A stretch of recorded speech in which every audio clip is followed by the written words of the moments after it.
Rancangan Pendidikan Negara RPN yang akan dilancarkan pada 20 Januari digarap sebagai pelan transformasi menyeluruh bagi menutup kelumpungan sistem pendidikan negara yang sekian lama membelenggu pelajar, khususnya membabitkan jurang prasarana, akses teknologi dan kualiti pembelajaran. Menteri Pendidikan Falizah Siddiq berkata RPN dirangka berteraskan aspirasi untuk merapatkan kesenjangan pendidikan secara menyeluruh termasuk kemudahan fizikal sekolah, penguasaan sains, teknologi, kejuruteraan dan matematik serta infrastruktur internet yang kini menjadi asas kepada peluang pendidikan lebih adil dan saksama. RPN 2026-2035 yang akan dilancarkan Perdana Menteri Datuk Seri Anwar Ibrahim itu adalah satu rancangan strategik pendidikan nasional merangkumi keseluruhan ekosistem pendidikan negara daripada peringkat sekolah hingga pendidikan tinggi.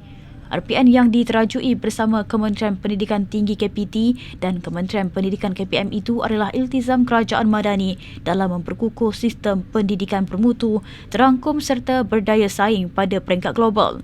Dalam pada itu mengulas lanjut mengenai RPN, Falizah berkata ia juga akan memberi fokus kepada isu kesamarataan pendidikan serta ketidakadilan pelajar mendapat akses kepada internet. Bila saya ingat rancangan pendidikan ini kita punya aspirasinya adalah untuk mengurangkan kesenjangan. Jadi apa sahaja kesenjangan yang ada, soal prasarana, soal STEM, soal teknologi, infrastruktur, dari segi internet dan sebagainya.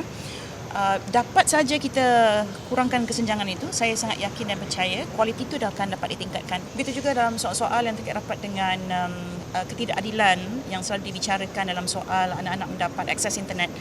Kesenjangan itu kita kurangkan dan kita rapatkan, maka kualiti untuk anak-anak kita mendapat peluang jadi dari segi konektiviti itu lebih cerah. Bahasa misalnya, itu juga satu aspek yang saya ingat kita sedang perjuangkan dalam konteks memperkukuhkan soal bahasa Melayu dan juga bahasa Inggeris ini dan 3 bahasa lain, bahasa Arab, bahasa Mandarin dan juga bahasa Tamil. Jadi ini semua antara perkara-perkara yang kita lihat dalam konteks apa yang mereka akan kesan impak terus kepada mereka. Beliau berkata demikian kepada pemberita selepas menghadiri slot temu bual bersama Hot FM di Balai Berita Kuala Lumpur pada 19 Januari.